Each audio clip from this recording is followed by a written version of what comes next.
You are live. Good evening. I'm Matt DeFerranti, Chair of the NBTC WMATA Committee. Welcome to our January 29th joint meeting of the WMATA Committee, NBTC WMATA Committee, and the Legislative and Policy Committee. I'm co-chairing this meeting with NBTC Legislative and Policy Committee Chair Kanik Aguirre. I'd like to start to note that we are starting the meeting at 6:03 p.m. The meeting is being streamed live on NBTC's YouTube page. Tonight's meeting is an all virtual public meeting as permitted under the Virginia Freedom of Information Act and NBT's electronic participation policy for the public. If the live stream transmission fails, please contact NBTC staff via email at support@novatransit.org. That's support@novatransit.org, which will be monitored during the meeting. This information can also be found on NBTC's meeting webpage. Since it has been a while since we conducted an all virtual meeting, I'd like to highlight a few important reminders.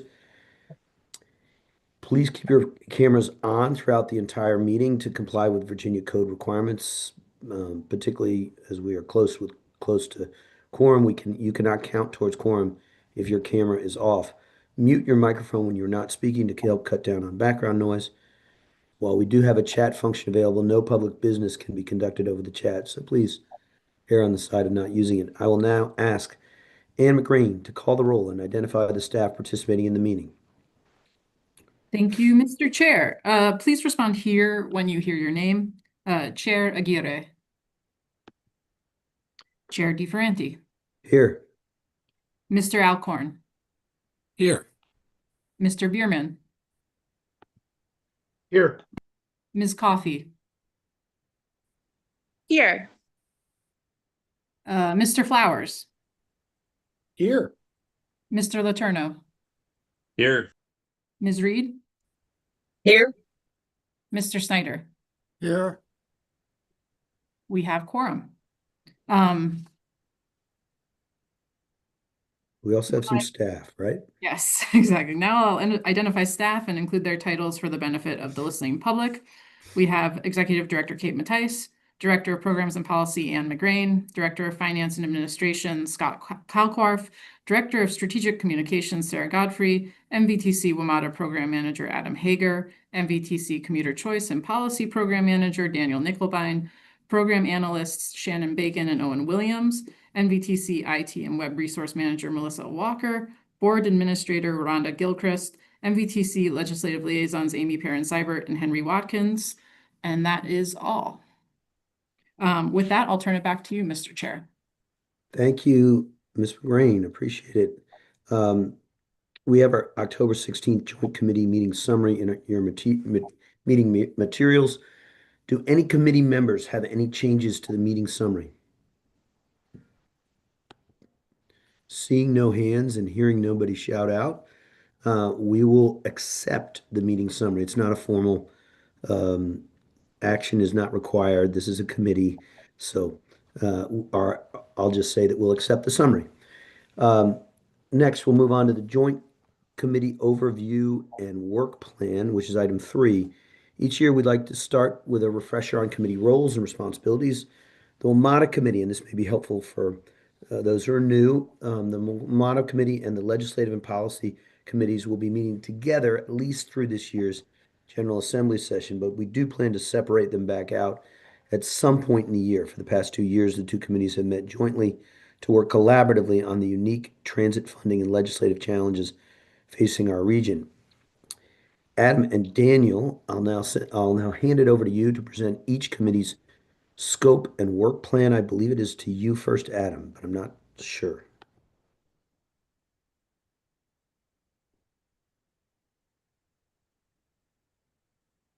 We're not hearing you. You're not on mute, but I'm not. Anybody else, raise your hand if you're not hearing him as well. Okay, multiples. So we may need to increase the volume, or I don't know what that cause could be. You want to try again? Nope, still not hearing you. We'll try a third time here. Yep, we got you now. Okay. Good stuff. Sorry about Thank that, Chair you, DeFerranti. colleagues. Go ahead. So I will start on the left here on this slide. So the commission, of course, meets monthly and receives a report from the Virginia members of the WMATA board on recent board activities and any key issues facing Metro. The commission also hears from the chair of the WMATA committee with an update from recent meetings. The WMATA committee itself usually meets 5 or 6 times a year and provides a forum to develop recommendations on key policy positions related to WMATA. And as you noted, Mr. Chair, the committee is anticipated to meet with the Legislative and Policy Committee through at least April.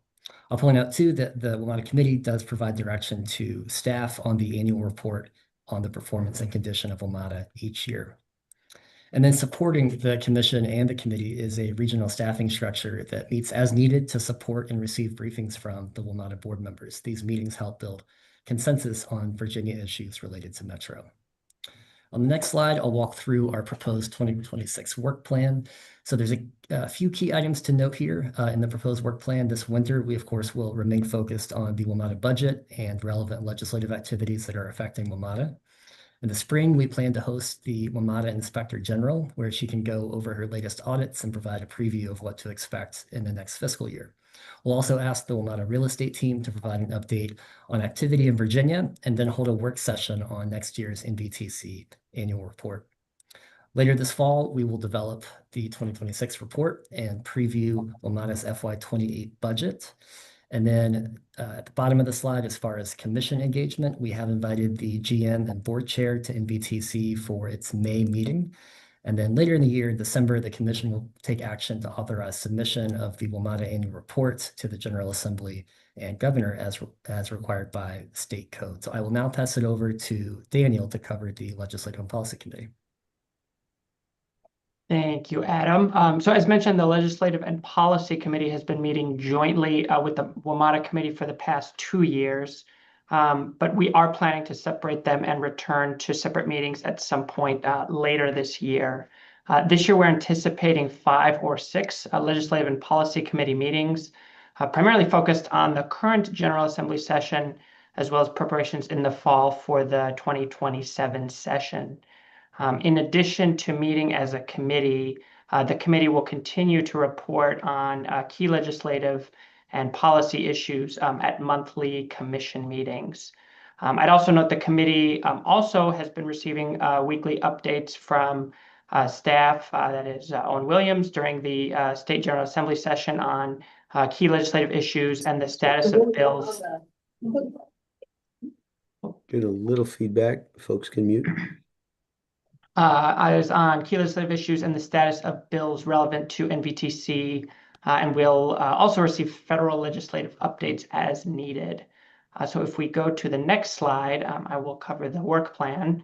So today's meeting, the committee will receive an update on relevant bills impacting NVTC and transit in Northern Virginia, with a focus on the 2 bills that came out of the SJ28 effort.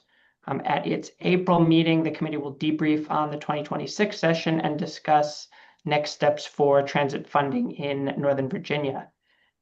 In the fall, the committee will meet to provide guidance and feedback on the development of NVTC's 2027 federal and state legislative agenda, with anticipated commission approval of that agenda in December. And with that, I am happy to take any questions. Great. Thank you very much to both of you, Mr. Hagar and Mr. Nicolai. I'll confess that I was kind of consolidating the questions together in my mind. And so are there questions? Use a hand. I think, and correct me if I'm wrong, I think that the new committee members, maybe Mr. Bierman and Mr. Flowers might be the 2 who are new, but anyone who has any questions, feel free to offer them. This is for your benefit, kind of both of you, provides a sort of a forum for us to have more detailed conversations and work through, and staff surfaces questions that they often have that they want us to sort of test run or think through. I don't know that that's particularly technical and sound, but I'm hoping that Adam, Mr. Hagar, Ms. Matthijs, but also, or Mr. Nickelbein, you guys will correct me if I've kind of given an inaccurate summary of kind of the big picture purpose of these 2 committees.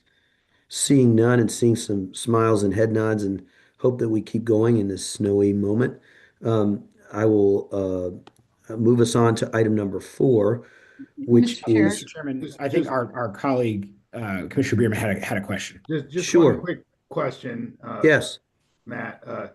You said weekly updates. Are those written updates? Or are we talking another Zoom call every week? No. No.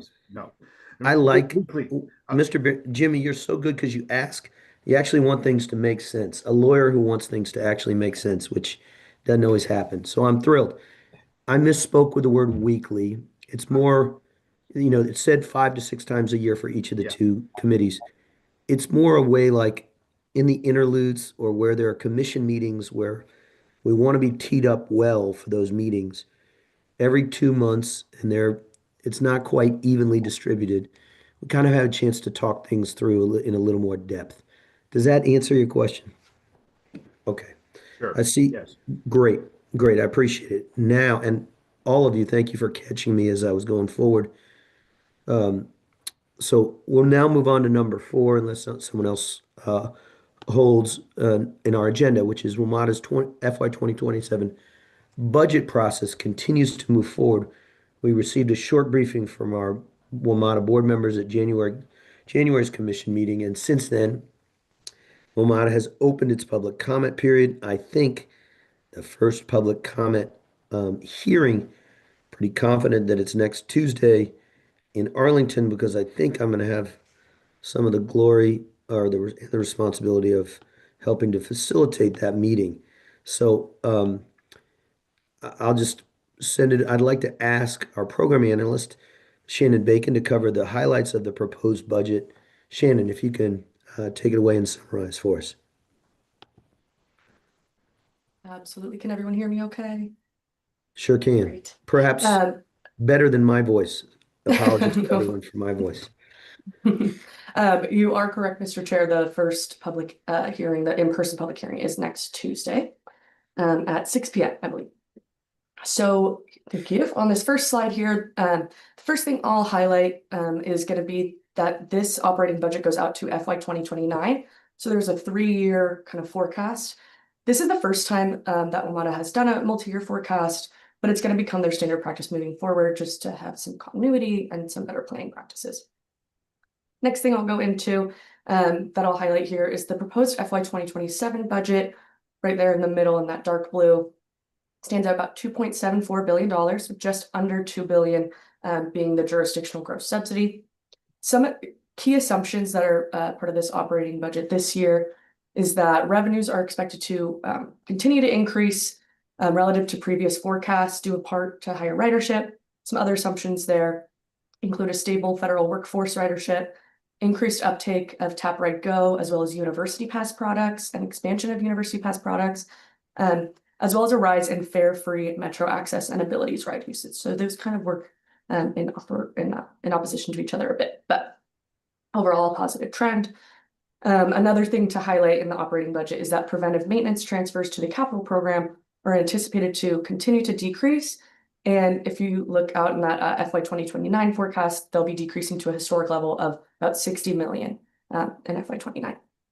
Next slide, please. So on this slide, you'll see a few of the Metro Bus and Metro Rail service enhancements that are coming in FY 2027. So some of the Metro Bus service enhancements, they are continuing to strive towards that better bus visionary network, including increasing frequency span and coverage throughout the region. In Northern Virginia, this looks like additional Route A76 peak service, as well as extending the peak hours of Route A49. Additionally, if awarded the MVTC commuter choice grant, there would be two new routes, the F2X and A6X express routes. On the Metro Rail side, they are aiming to improve Metro Rail service through train length optimization, as well as continuing that automatic train operations to increase efficiency, improve all day and late night service, as well as add additional peak capacity on red, orange, and silver lines. Again, in Northern Virginia, this looks like seeing orange, silver, and blue line trains every 10 minutes down for their current 12-minute headway. In those out years, the FY 2028 and 29 of that multi-year forecast, there's some other service enhancement that they have planned as well. So that that's included in their whole budget book if you'd like to take a look and see kind of what they're planning in those out years. These service improvements do assume aggressive cost control strategies that kind of flow through that entire operating budget, as well as increased both fare and non-fare revenues. There will not be a fare increase in FY 2027, this is important to note, but they are anticipating an increase in FY 28, as well as continuing to increase those in line with inflation every few years. Next slide. So here you'll see the proposed subsidy table. This only came out yesterday, so we are still reviewing and we'll be able to discuss in a little bit more detail at our February committee meeting in just a few weeks. Overall, the top line subsidy numbers, they're there on screen, and those are in line with Virginia's current 3% cap restriction. So again, we'll discuss this in a little bit more detail in a few weeks. Next slide. Thank you. The capital improvement program, this is the FY 27 to 2032 capital improvement program. What's the really big thing that we've talked about a few times is that there are two separate scenarios here. So we've got the scenario number 2 on the right that assumes the additional regional investment that was identified through DMV moves, that additional $460 million annually indexed to inflation that is total from all the funding jurisdictions. And then there on the left is the what they're kind of calling the austere scenario or baseline scenario that assumes no new additional funding. So that baseline scenario invests $11.3 billion into the capital program over the next 6 years, maximizing available resources as much as possible, as well as reducing costs as much as possible to advance their priority projects. The major issue highlighted in the baseline scenario is a rapidly growing state of good repair backlog, resulting from an inability to issue new debt, as well as delayed or canceled investments in new infrastructure. That DMV moves funding would lift investments to $15.8 billion over 6 years, which would maintain the state of good repair at its current manageable level, as well as allowing for investment in rail modernization that will lower operating costs over time. Two of the most critical investments included in this CIP are the 8000 series rail car acquisition, as well as the rail modernization program, both of those highlighted at the top of this slide. The baseline scenario prioritizes rail modernization, beginning on the red line over 8000 series options. This is based on the assumption that upgrading the system's oldest line to CBTC, the communications-based train control, would increase efficiencies and address the aging communications and signaling infrastructure that affects the entire system. And next slide. That is the end of my very brief budget presentation. There's a bit more detail coming again in the next few weeks regarding that subsidy table, as well as more discussion there. And I will give it back to you, the chair. Thank you very much, Shannon. We really appreciate it. And welcome to the regular cadence of slide deck updates. Colleagues, any questions? I found, for my part at least, I was particularly interested by the assumptions of, I think it's 2 point something percent on the bus side and 4.9% on the rail side. You know, we have been lucky, thanks to the leadership of prior boards and Metro to have been the last 2, maybe 3 years beating projections as ridership and also therefore budgets. I won't filibuster any longer. I'm mindful that you can't get, we won't inevitably get exceed projections every year. And it's also the case that that last slide on the capital improvement program and addressing the backlog as well as the upfront of the preventive maintenance, all helpful items. But there are colleagues who have been on the board and are on the board now, Mr. Alcorn or anyone else. You don't have to make up a question, but certainly if you have questions or comments, over to you folks. Yeah. Thank you, Mr. Chairman. I'll jump in quickly, and then if Darian wants to fill in after me or jump in with additional thoughts or comments. I think overall this is a relatively boring budget and mostly good news Thank you. That excellent summary, Shannon. And the one thing that's kind of interesting at the Metro board level is Maryland's subsidy is actually projected to go up by 5%.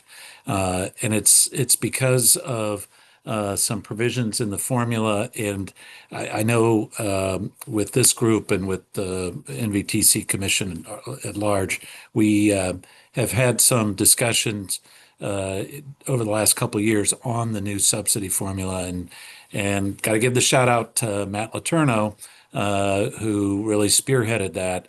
And some of the uh, what do they say? Chickens are coming home to roost. Can you say that? I don't know. But that's basically what's happening in Maryland because they are now struggling with several things relating to decisions that have been made there. First of all, they are still struggling with fare evasion on bus. And it's under 50% of the riders are paying fares.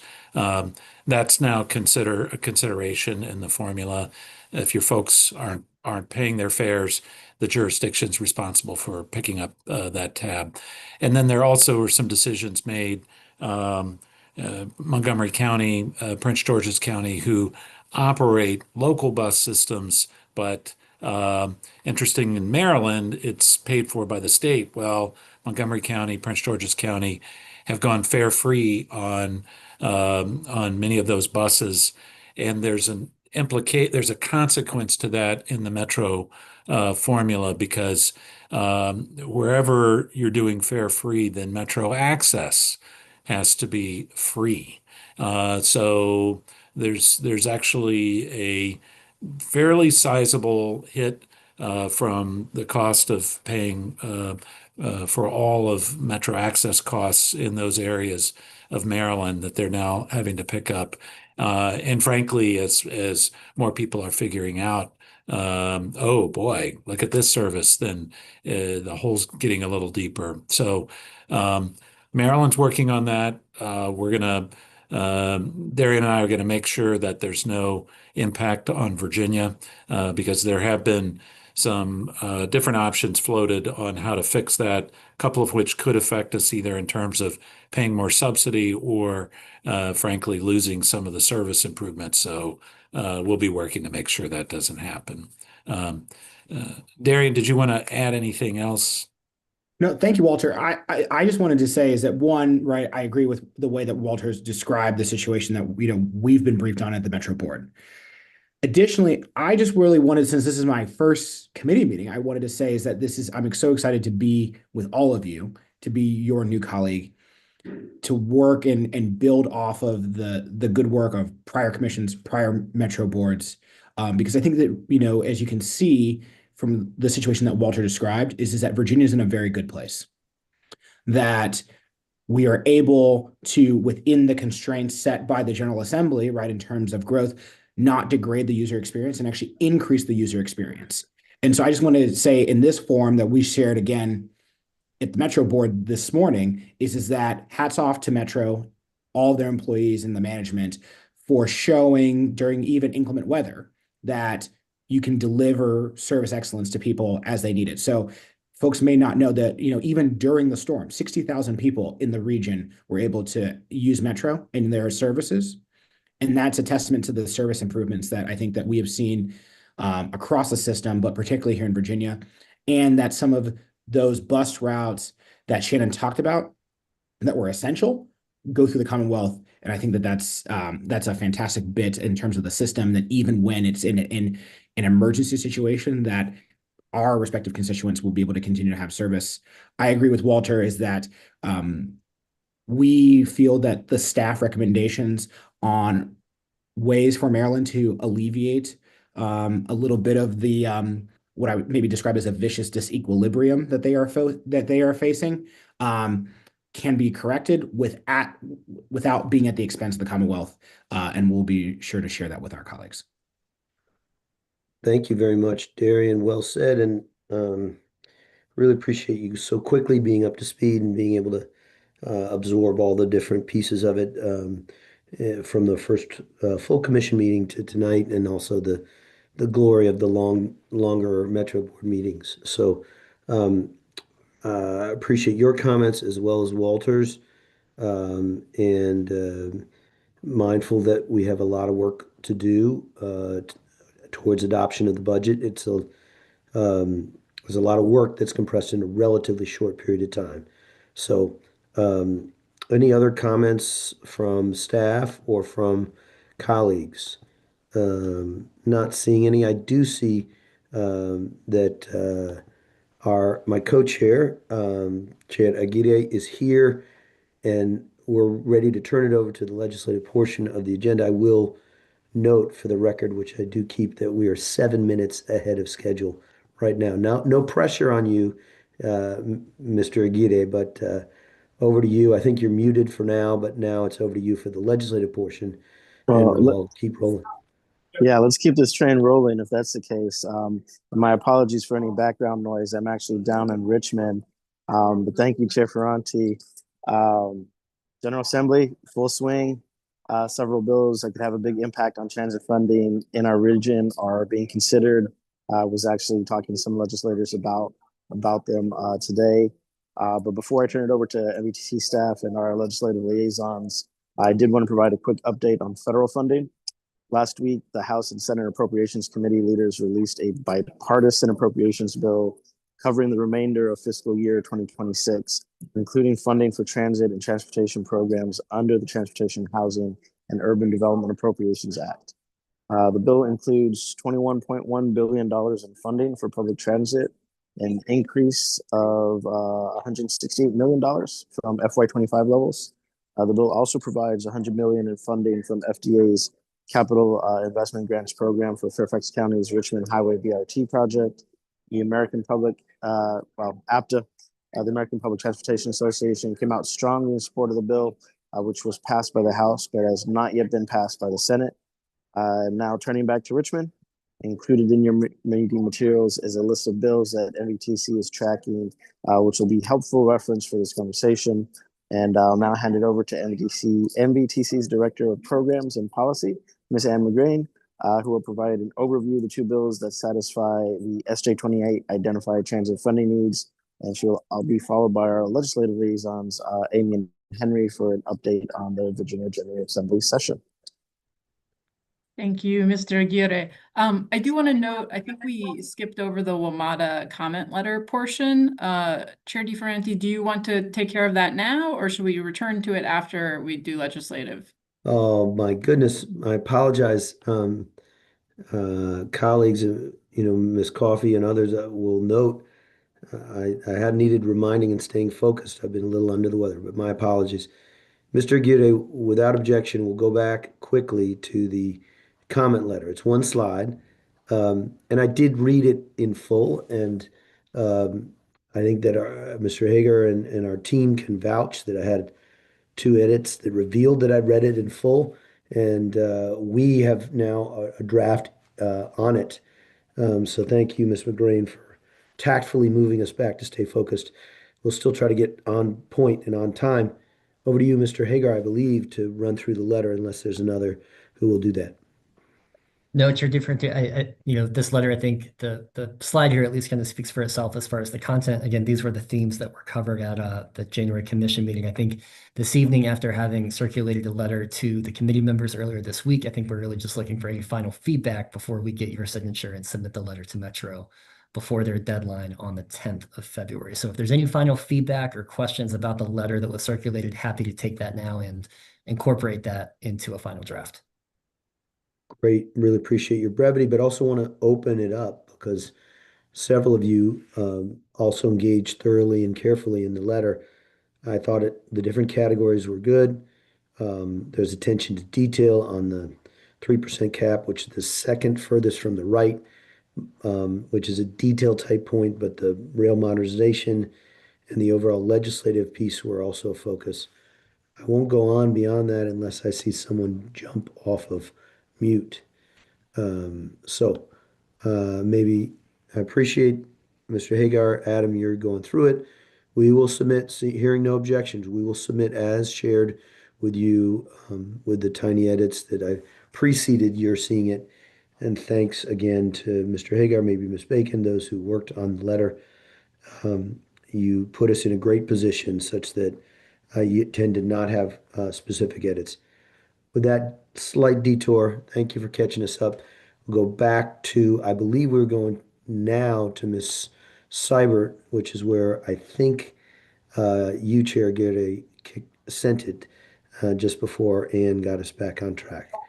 Without object, is that right? We're actually going to jump to Ms. McGrain and then to Ms. Seibert afterwards. Thank you. You further corrected me. Go ahead, Ann. Thank you. And I do just want to quickly recognize MVTC's program analyst, Owen Williams, before I jump into the legislative tracking work. Hopefully members of the Legislative and Policy Committee recognize his name because he's been sending out weekly email updates on the bills we're tracking and has really just kind of jumped into this since joining MVTC relatively recently over the summer. So I just wanted to have this opportunity to put a face to a name. But before I hand it over to our legislative liaisons, I'm going to discuss the two sets of bills that provide a funding solution to the Northern Virginia transit needs that were identified through DMV moves and SJ 28. And MVTC supports both of these sets of bills. But I think it's really important to note that only one of these bills needs to pass to solve our funding needs. It's an either or situation, not we need both situation. And so the first bill is HB 900 and SB 730, so patroned by Delegate Sullivan and Senator Survell. This is the big bill that we've heard Delegate Sickles mention in the past at commission meetings. And so it's a key funding mechanism is the sales and use tax, which the bill proposes to modernize by expanding it to include digital goods and services. And so with this increase in revenue that comes from modernizing our sales tax, we can actually lower the statewide rate from 4.3% to 4%, and then have a regional sales tax within the MVTC district that can fund a regional fund for Metro Capital funding, VRE needs, and the local transit funding. And with some technical amendments that are still needed, this would keep the overall Northern Virginia sales tax rate at 6% while giving us this source of transit funding. We would also expect with these technical amendments that the bill it holds that 1% local option sales tax steady, but it removes the grocery tax completely. So it's a real win for Virginians. No one would pay the grocery tax throughout the state. And then at the statewide level, this adds hundreds of millions of dollars to the Commonwealth Transportation Fund. And then with its formulas, it gives revenue both to public transit agencies, but also helps address certain highway funding needs. With the regional sales tax that exists in many parts of the state for transportation authorities and transportation funds, you would see additional revenue going to those areas. So Hampton Roads, Central Virginia, the authority in our area. And then of course, beyond transportation, just anytime you're talking about modernizing the sales tax, you're really providing new revenue to the Virginia General Fund. So there are a lot of core services that could see new revenues.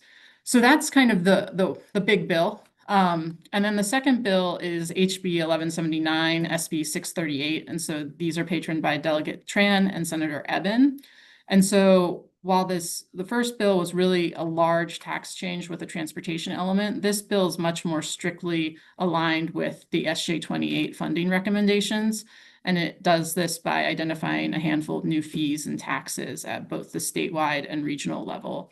And so at the statewide level, it applies a retail package delivery fee of 50 cents per transaction and a state sales tax to TNCs, which are Uber and Lyft. This then is sent directly to the Commonwealth Mass Transit Fund, which means that it helps fund all of the transit systems in Virginia. And it provides a bit more funding to that fund than the HB 900 version does. At the regional level, there's a combination of revenue sources that help fund the MVTC Regional Transit Fund, again, for WMATA capital needs, VRE, and local transit needs. And this has more revenue sources. It includes a regional sales tax of 0.2%, an additional 25 cents to the state or to the retail delivery fee. It adds a regional add-on to the TNC sales tax, and also has a tax on paid commercial parking. So I kind of quickly ran through both of these, and Kate might want to add some flavor to what I've said, but I just do want to address one thing, which is that, again, either one of these bills really does address our funding needs at a regional level. Both bills establish this NVTC regional fund that pays for what we identified in DMV moves and helps VRE and helps our local transit systems. Also while providing an opportunity to reduce local reliance on the property tax. Both bills create a regional highway use fee that helps supplement the regional gas tax, which historically has been a critical source of transit funding in Northern Virginia, but it's becoming less impactful as vehicles become more fuel efficient.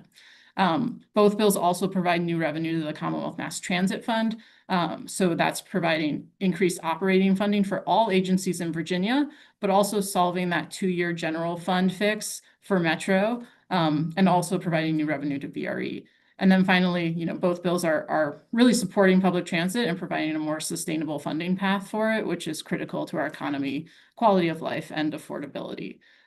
So with that, I will stop there and see if anyone has any questions before we pass it on to Amy. Actually, Ms. McGreen, if you don't mind, we're going to go straight to Ms. Pearl Seibert and then do questions for both of y'all at the end. All right, Yeah. Ms. Seibert. Yeah, great. Thanks for having me. Unfortunately, Henry can't be on, but I do have, well, I think maybe actually Jenner, who also just joined our team, Jenner Foster was on as well. Yep, there he is. And so he's been helping me and Henry out with getting meetings for folks and everything when you guys are coming down next week. Like like Ann already said, these bills nothing's happened to the bills yet. We're still working on them and trying to get them in good shape. They need quite a bit of technical amendments after the first round of drafting.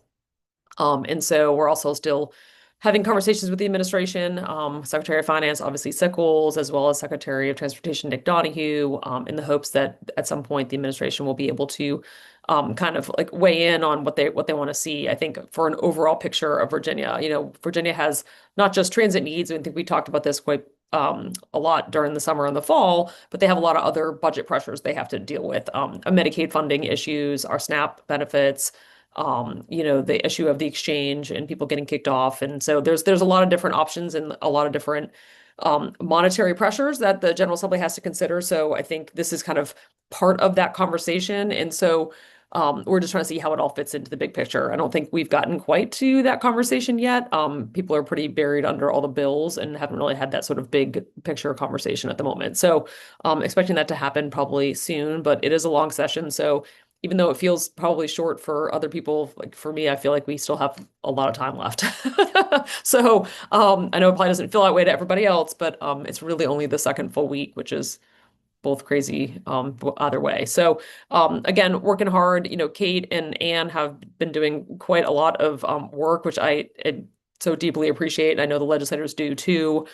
Briefing the legislators, getting them the technical amendments they need, and NVTC is being a really big resource to help everybody out with that. So I just want you to know that everybody is working super hard on trying to make sure, like Ann said, like one of these bills hopefully will pass so that we can fund all the transit needs that we need, both in Northern Virginia, but really statewide. And so, I think that's the most important piece here is that while our piece is in there, there's also a way to sort of uplift all of transit across the Commonwealth, which I think is really important. So with that, I'm happy to take any questions if you guys have them. All right, questions for Ms. McGrane or Ms. Seibert? Mr. Snyder. Thank you. Yeah, so let me ask you a couple questions. First of all, what's been the reaction of the sectors that might be paying more taxes? Have we heard from the transportation companies? Have we heard from the services that would otherwise be taxed for the increase or new sales taxes? Yes. So I think the patrons of those bills have definitely heard from all those sectors.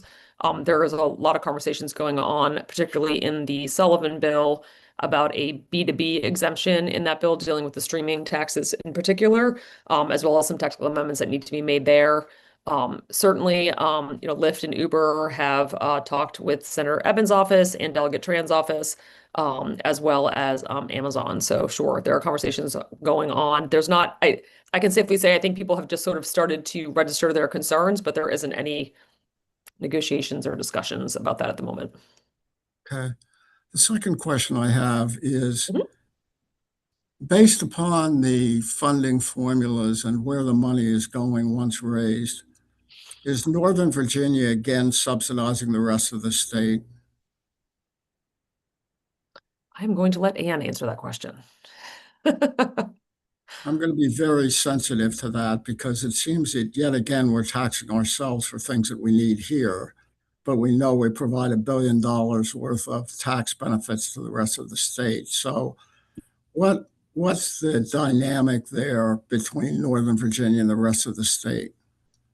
I mean, I think in some ways, what is happening, especially in something like the Sullivan bill, is that more revenue generated in Northern Virginia is staying in Northern Virginia. If you think about them being able to lower the statewide sales tax from 4.3% to 4%, and then you're holding the local option at 1%, and we're holding the overall at 6%, that means that our regional amount is going from what is currently 0.7 to a full 1% is staying in Northern Virginia. So I think in that way, you know, that's a benefit for Northern Virginia. Within the state and the Commonwealth Transportation Fund, and then specifically the Commonwealth Mass Transit Fund, you know, the formulas there kind of help everyone. And there's a substantial part that goes to for Metro operating funding. There's a substantial part for VRE. But then even within something like the DRPT grant programs that provide funding, you know, we'll be uplifting some of that in some of the bills, and that's split across all the transit agencies in the state. So it includes the Fairfax Connectors of the world. It includes Loudoun County Transit. It includes, you know, our Dash and Q. So that's my answer. Yeah, what I'm trying to do is figure out the big picture behind all this. You made a convincing argument for why we should support this legislation. What I'm trying to probe is, okay, where's the money being collected and where does it go and how much of it ends up in Northern Virginia? And one other question, what's the state contributing to transit in Northern Virginia that they hadn't been contributing before? In other words, we've always said that our policy is not just that we raise more here, but we expect more of the state. So what's the state's element in these funding packages? For the state element, I would say that we are following through with the SJ28 recommendation to have a kind of joint funding partnership. And so while the region is taking care of things like the Metro capital funding need, the DMV moves funding need, the other side of that is that the state is fulfilling through the Commonwealth Mass Transit Fund the entirety of the WMATA 2-year operating fix, which for the 2 years there was a general fund solution from the state and there was a matching local general fund in most cases pairing, and this would be paying that $153 million annually from the state coffers. Kate, I don't know if you want to add anything more to that. Well, I was just saying, this is the both of the patrons of the bills felt that it was important for WMATA operating to play a bigger role in the state aid. And so I think that may get at what you're asking about. And we've got some numbers that I'll be able to provide you when I see you on Monday. Okay, those are the questions that I have for right now, but these are big picture questions. And you're right, Kate, I want to be prepared for Monday from all different sides of things. Oh, one other question. How much of these taxes do we have to enact locally and how much are automatically done as a result of legislative activity in Richmond? They would all be automatic as a result of legislative activity in Richmond. Okay.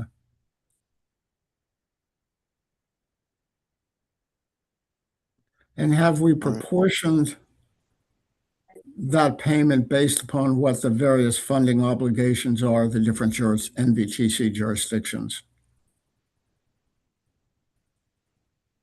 Can you rephrase the question? I'm not sure I fully understand what you're asking. Yeah, so certain metro costs are assigned to NVT jurisdictions based upon formulas. Is this funding all sufficient to meet those obligations on the part of the different Northern Virginia jurisdictions? It's a multi-part question.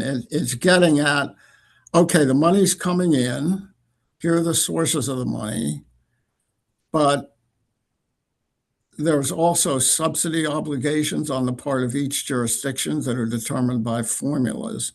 Is this money sufficient to meet those provisions, those subsidy obligations on the part of each of the local jurisdictions? And Ms. McGrain, that sounds like something that you might need some more time for.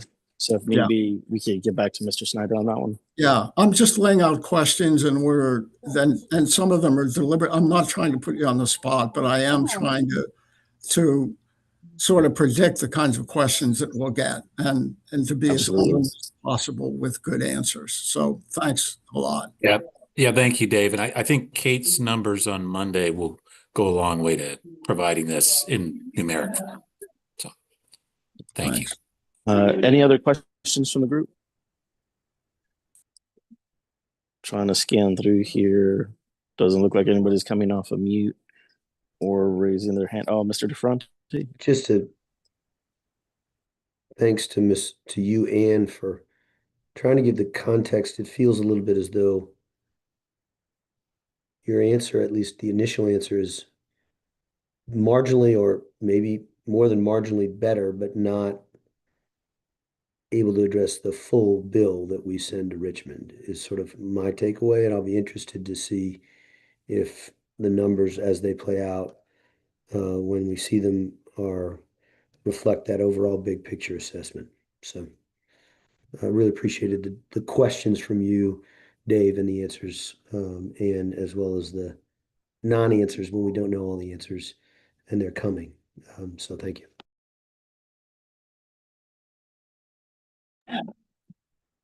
All right. Any other questions for Ms. McGrain or Ms. Seibert? Seeing none, we're on to our last item, which is basically just letting everybody know that our next joint committee meeting will be Thursday, February 19th at 6 p.m. So make sure to get that onto your calendar.